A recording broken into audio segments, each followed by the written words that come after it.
السلام علیکم، میں سعید ذوالقرنین اور اپنے یوٹیوب چینل سعید انالیسس کے ساتھ حاضر ہوں۔ آج مریم نواز اور جتنی بھی حکومتی جماعتیں ہیں، پی ڈی ایم جو ہے اس میں پیپلز پارٹی شامل ہو گئی، فضل الرحمان گروپ شامل ہو گیا، اے این پی شامل ہے، جتنے بھی تھے آزاد حیثیت میں کاف لیگ کے دو جو طارق بشیر چیمہ وہاں پر موجود تھے، آج انہوں نے ایک پریس کانفرنس کی۔ پریس کانفرنس کا مقصد یہ تھا کہ یہ جو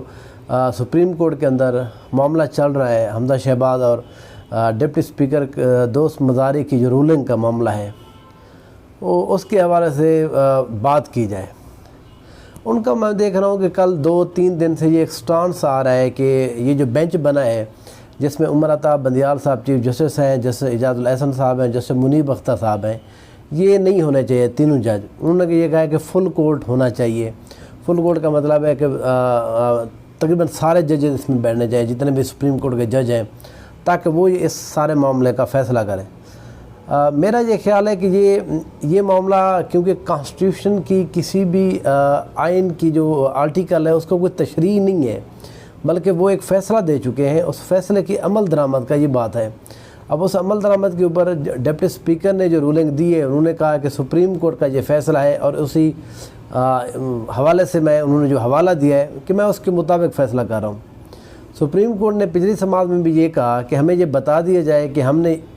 کہاں پر لکھا اور دوست مزاری جو ڈپٹی اسپیکر انہوں نے کہاں پر لکھا ہے۔ تو اس معاملے کی وجہ سے یہ جو کنفیوژن ہوئی ہے، جو پی ڈی ایم ہے انہوں نے اپنا ایک سٹانس، میں یہ سمجھتا ہوں یہ جو اسٹریٹجی ہے یہ تبدیل کر رہے ہیں۔ ان کو پتہ چل چکا ہے کہ حکومت کے اندر رہ کر آپ اداروں کی جس طرح سے یہ پہلے ایک تنقید کرتے رہے، جب حکومت میں آ گئے پھر یہ ان کو ساتھ مل گئے، یہ ڈیفینڈ کرنے لگ گئے، تو یہ بات پولیٹیکلی ان کو بہتر نہیں لگی۔ تو اس لیے اب انہوں نے یہ فیصلہ یہ کیا ہے کہ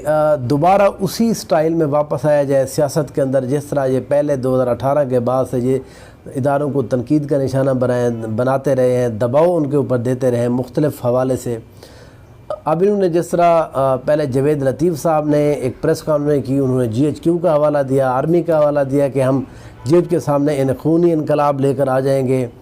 اور طرح کی باتیں۔ فضل الرحمان نے یہ کہا، پھر سعد رفیق نے یہ کہا جی اسٹیبلشمنٹ نیوٹرل ضرور ہے ادارے جو ہیں، لیکن ان کے کچھ بندے نیوٹرل ابھی تک بھی نہیں ہوئے۔ پھر عدالت کے حوالے سے جس طرح سے یہ اب انہوں نے ایک سٹانس انہوں نے بنایا ہوا ہے، میرا یہ خیال ہے کہ اب یہ اسی طرح کی سیاست کے اندر واپس جا رہے ہیں۔ ان کو یہ لگتا ہے کہ کیونکہ عمران خان نے ان کا یہ جو بیانیہ تھا اینٹی اسٹیبلشمنٹ، اینٹی جو ادارے ہیں، جو عوام کے ساتھ کھڑے ہونے والی بات ہے، ظاہر ہے عوام کو جب بھی آپ کوئی چیز بھی ان کی کام نہیں ہو رہا تو ظاہر ہے وہ اس بندے کے ساتھ کھڑے ہوں گے جو ان کی بات کرے گا۔ تو اس لیے ان کو یہ لگا کہ جس طرح ضمنی الیکشن کے اندر ان کو بڑی مار پڑی ہے، تو اس لیے اب یہ آہستہ آہستہ اسی بات کی طرف جا رہے ہیں۔ اب اس کے مختلف ذرائع ہو سکتے ہیں، مختلف ظاہر باتیں ہو سکتی ہیں، کس طرح واپس جایا جائے۔ ان کو یہ لگتا ہے کہ اس کیس کے اندر اگر ہم اینٹی اسٹیبلشمنٹ، اینٹی جو سپریم کورٹ ہے ہو جائیں تو ہمارے جو ورکر ہیں ان کو جو دھچکا لگا ہے اس سے وہ ذرا تشفی شاید ہو جائے گی۔ یہ پولیٹیکلی تو میں یہ سمجھتا ہوں کہ ٹھیک ایک سٹانس ہے ان کا، پولیٹیکلی یہ اپنے لوگوں کو اس طرح انگیج بھی کر سکتے ہیں، یہ ممکن بھی ہے، ایسا ہو بھی جائے گا، لیکن قانونی طور کے اوپر، آئینی طور کے اوپر اس کی کوئی حیثیت نہیں ہے۔ ایک تو فل کورٹ جو سپریم کورٹ کا جو چیف جسٹس ہے عمر عطا بندیال صاحب، صرف وہی بنا سکتے ہیں، وہ کسی کی کہنے کے اوپر نہیں بنا سکتے۔ دوسری بات یہ کہ یہ بالکل اوپن ایک کیس ہے، سپریم کورٹ نے کہا ہے کہ یہ جو رولنگ دی ہے یہ کس بنا پر آپ نے دی ہے، تو ڈپٹی اسپیکر صاحب ظاہر ہے اس کی ڈیفینڈ ہی نہیں کر پائیں گے، نہ ان کے وکلاء ڈیفینڈ کر پا رہے ہیں، تو ان کو اس کیس کے اینڈ کا پتہ ہے، اس لیے وہ اس اینڈ سے پہلے ایک تیاری کر رہے ہیں کہ ہم نے کون سا بیانیہ لے کر چلنا ہے تاکہ اب لوگوں کو بتا سکیں ہمارے ساتھ زیادتی ہو، ہمیں نکالا جا رہا ہے۔ پھر ایک دفعہ ادارے جو ہیں نا وہ عمران خان صاحب کے ساتھ کھڑے ہو گئے ہیں۔ یہ جو 3 ججز ہیں، حالانکہ یہ وہی 3 ججز ہیں جب قاسم سوری کی ڈپٹی اسپیکر کے ٹائم جب رولنگ آئی تھی تو یہی چیز 3 جج اس وقت بھی موجود تھے۔ جتنے بھی کیسز ہوتے ہیں یہ جج ظاہر ایک سینئر جج ہیں تو وہ یہاں پر موجود ہوتے ہیں۔ پھر بات یہ ہے جو سپریم کورٹ کے ججز ہوتے ہیں ان کی اپنی کسی نہ کسی ایکسپرٹیز ہوتی ہے کسی چیز کے اندر، کچھ لوگ کرمنل لا کے حوالے سے ہوتے ہیں، کچھ کانسٹیٹیوشنل لا کے حوالے سے ہوتے ہیں، کچھ لوگ بینکنگ کے حوالے سے ہوتے ہیں۔ تو اس لیے جو بینچز ہوتے ہیں وہ اس سٹائل میں بنتے ہیں، نہ کہ کسی خواہش پہ مطابق نہیں بنتے۔ مطلب اگر کوئی کرمنل لا کا ہے تو ظاہر ہے جب بھی کوئی کرمنل کیس آئے گا تو وہ جج اس کے اندر موجود ہوگا، جب بھی کوئی بینکنگ کا، FBR کا، کس طرح کا کوئی بڑا کیس آئے گا وہ ظاہر ہے اس کے اندر وہ جج موجود ہوگا جو اس حوالے سے ایکسپرٹ ہوگا، ایکسپرٹیز اس کی ہوں گی۔ تو اس لیے کانسٹیٹیوشنل حوالے سے اگر دیکھا جائے، یہ جتنے جج اعجاز الاحسن ہے یا جسٹس منیب ہے، یہ کانسٹیٹیوشنل چیزوں کو لیڈ کرتے ہیں۔ کانسٹیٹیوشنل جتنے بھی بینچ ہوتے ہیں جو اس میں موجود ہوتے ہیں، ان کی ایکسپرٹیز ان کے اندر ہوتی ہے۔ تو بہرحال میں یہ سمجھتا ہوں ایک بہت ویک سا ہے کہ انہوں نے سٹانس لیا ہوا ہے قانونی حوالے سے۔ پولیٹیکلی بہرحال دیکھتے ہیں ان کا کتنا ان کو سے ہوتی ہے۔ پھر آج سماعت تقریباً 1 بجے شروع ہوگی، اور میرا یہ خیال ہے کہ یہ ان کی جتنے بھی پریس کانفرنس ہیں یہ اس طرح سے دباؤ میں شاید نہ لے آئیں، کیونکہ اس موقع کے اوپر کیس تقریباً آدھے کا فیصلہ ہو چکا ہے، آدھا فیصلہ ہونا ہے۔ یہ نہیں ہو سکتا کہ آج جا کر وہ کہیں گے چلو جی ہم فل کورٹ بنا دیں، فل کورٹ بینچ بنا دیں، پھر اس طرح سے تو معاملہ آگے چلا جائے گا۔ پھر ہم دیکھ رہے ہیں کہ پچھلے 3 ماہ سے یہاں پر فیصلہ نہیں ہو پا رہا کہ چیف منسٹر کون ہے، اور یہ فیصلہ نہیں ہو پا رہا، لیکن پھر بھی دوسری دفعہ حمزہ شہباز کو یہاں پر چیف منسٹر لگایا ہوا ہے، وہ سارے اختیارات استعمال کر رہے ہیں۔ رات انہوں نے 63 تقریباً جو کابینہ کے بندے ہیں انہوں نے حلف اٹھا لیا ہے، جس میں تقریباً 43 کے قریب جو صوبائی وزراء ہیں، پھر اس کے بعد مشیر اور سیاسی مشیر اور پتہ نہیں کیا کیا، تو وہ 63 کی ایک پوری کی پوری انہوں نے حلف اٹھائی ہے۔ حالانکہ یہ وہ ایک ٹرسٹی کے طور پر یہاں پر بیٹھے ہوئے ہیں، وہ یہ کام کر ہی نہیں سکتے، لیکن سپریم کورٹ کو یہ ظاہر ہے یہ جس طرح دباؤ دے رہے ہیں سپریم کورٹ، پتہ نہیں یہ سپریم کورٹ کس طرح کی مطلب ہمارے ادارے فیصلے کرتے ہیں۔ یا تو پولیٹیکل جماعتوں کی یہ بات بالکل ٹھیک ہے کہ یہ دباؤ میں فیصلے کرتے ہیں، کیونکہ ہم دیکھتے بھی ہیں بعض دفعہ، یا تو پھر ان کو بہرحال ایک مناسب ایک حکم دینا چاہیے ہر حوالے سے۔ وہ کبھی آپ کی کوئی بات نہیں مان رہا، کبھی آپ کی وہ توہین عدالت بھی ہو رہی ہے۔ بہرحال یہ ساری چیزیں مکس کر کے میں یہ سمجھتا ہوں کہ اس معاملے کے اوپر جو PMLN اور PDM ہے وہ نقصان اٹھانے جا رہی ہے عدالت کے اندر۔ دوسرا جو خبر ہے وہ یہ ہے کہ زرداری صاحب دبئی چلے گئے ہیں۔ زرداری صاحب جو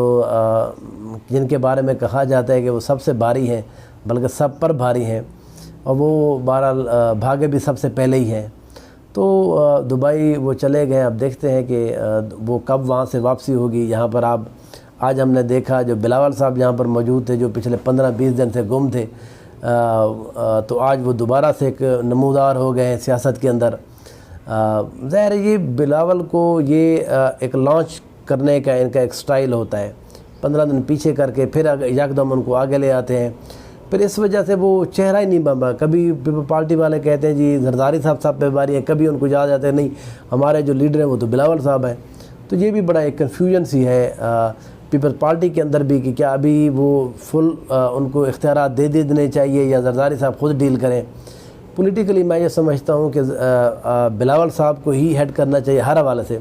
زرداری صاحب کو اب پیچھے ہو جانا چاہیے، کیونکہ زرداری صاحب نے جس طرح کے پچھلے 13 سال پیپل پارٹی کا حشر کیا ہے وہی حشر ANP کا اسفند جار ولی نے کیا ہے، اور آج کل مریم نواز اور جو حمزہ ہیں یہ بہرحال حمزہ اور شہباز شریف مل کر یہ نون لیگ کا جس طرح سے حشر کر رہے ہیں۔ تو میرا یہ خیال ہے کہ یہ ضروری ہے کہ پیپل پارٹی کے لیے کہ بلاول بھٹو کو ہی آگے آ کے لیڈ کرنا چاہیے ہر معاملے کے اندر۔ پچھلے 15 دن میں وہ کہاں گم تھے یہ کسی کو پتہ ہی نہیں ہے، اچانک آج وہ یہاں پر موجود تھے۔ تو اس حوالے سے پھر ایک اور جو بات ہے وہ یہ کہ سپریم کورٹ اگر آج شجاعت حسین وہاں پر آ جاتے ہیں تو یہ بڑا ایک انٹرسٹنگ وہاں سچویشن بن جائے گی کہ کیا شجاعت حسین اس کیس کو جو لیٹر اس کو اون کریں گے تو وہ ڈیفینڈ کیسے کر پائیں گے، کیونکہ آپ نے تو یہ کہا ہوا ہے کہ ڈپٹی اسپیکر کو آپ نے لیٹر لکھ دیا ہے، حالانکہ آپ کو جو لیٹر ہے وہ پہلے آپ کو پارلیمانی لیڈر جو ساجد احمد بھٹی ہیں ان کو لکھنا چاہیے تھا، پھر ان کے تھرو آپ نے کنوے کرنا تھا جو اپنی بات ہے کہ پارٹی کے ہیڈ ہونے کے ناطے میں یہ کہہ رہا ہوں کہ آپ نے ووٹ جو ہے نا وہ حمزہ شہباز کو دینا ہے۔ تو یہ بھی میرے خیال میں ایک اس کو ڈیفینڈ کرنا جو شجاعت حسین کے لیے بڑا مسئلہ ہو جائے گا۔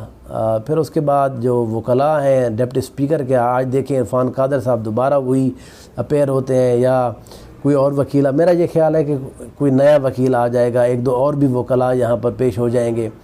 تاکہ معاملے کو طول دیا جائے اور حمزہ شہباز کو بٹھایا جائے، تاکہ دیکھیں سیاست کے اندر اصل بات ہوتی ہے ٹائم کی، جب آپ کو ٹائم مل جاتا ہے تو پھر آپ ظاہر فیصلے آپ کے حق میں ہوں یا نہ ہوں وہ آپ اس کو مینج کر لیتے ہیں۔ تو ان کا بھی یہ اب لگ یہی رہا ہے کہ یہ مینج کرنے کے لیے ساری کوشش کرتے رہیں گے۔ بہرحال اس حوالے سے جو نئی اپڈیٹ ہوگی یا جو ڈیسیجن آتا ہے میں انشاءاللہ آپ سے پھر بات کروں گا۔ Please subscribe my channel and share it, comment and like it. Thank you so much.